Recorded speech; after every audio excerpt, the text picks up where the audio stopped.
Okay, it's Tuesday, April 23rd, 2013. Here's my add-on review for Oblivion, Joshua Starnes. You can take the look, if you're on the YouTube channel right now, you can just take a look at the link of the review for Oblivion. You can also, if you're on the Wild Sound Movies page already, you can read Joshua's review of it while you're listening to this. I did like the movie again. It's kind of like a running theme.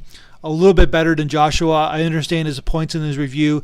Perhaps the story could have been a little bit stronger. There are some kind of comedic things that I can add on where basically Tom Cruise and his girlfriend are living by themselves on Earth, and they're living in an apartment in the sky, and for some reason she works at home, and for some reason, she's only the only guy people to have. Of course, they're sleeping with each other, but why would she show up to work in a designer dress and 4-inch heels? Wouldn't she just show up to work in her pajamas and say, "Hey, Tom," while he's like flying his plane?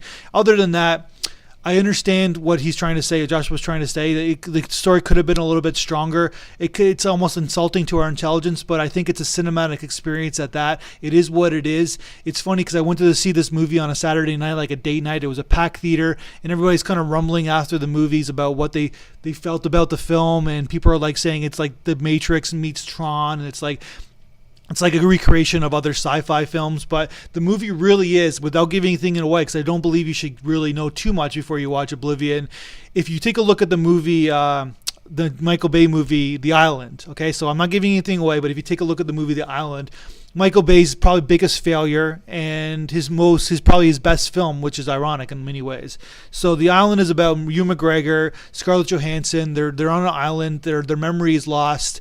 The world is different, of course, and of course they believe if they just do what they need to do while they're on the island, that they win the lottery and they can go to a resort and like have fun. But in the meantime, they have to work and do their thing. And of course, what the object is that because their memory has been erased, supposedly, they don't have much thought going on. They don't have any abstract thought. But then Ewan McGregor meets a security guard who is played by Steve Buscemi, who's a little bit crazy, and starts giving him books to read and stuff like that. And all of a sudden, Ewan McGregor's emotions and feelings start compounding in his soul, and he starts having abstract thoughts, and he starts really thinking about things in many different ways.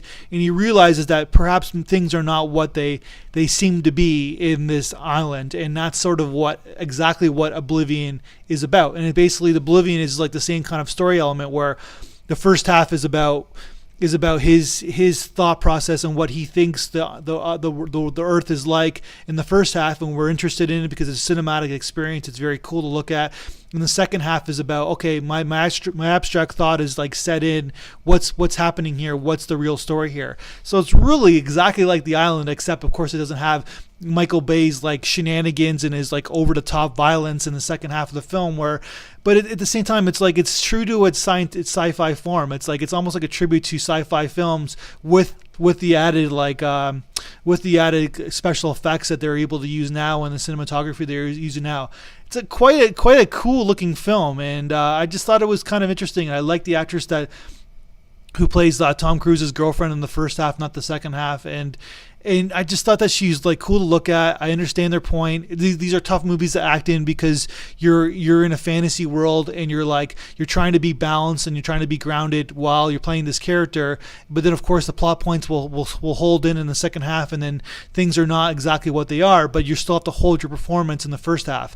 It's very difficult to do. I like this movie. I thought it was kind of cool. It was a good Saturday night movie to watch. That's my review.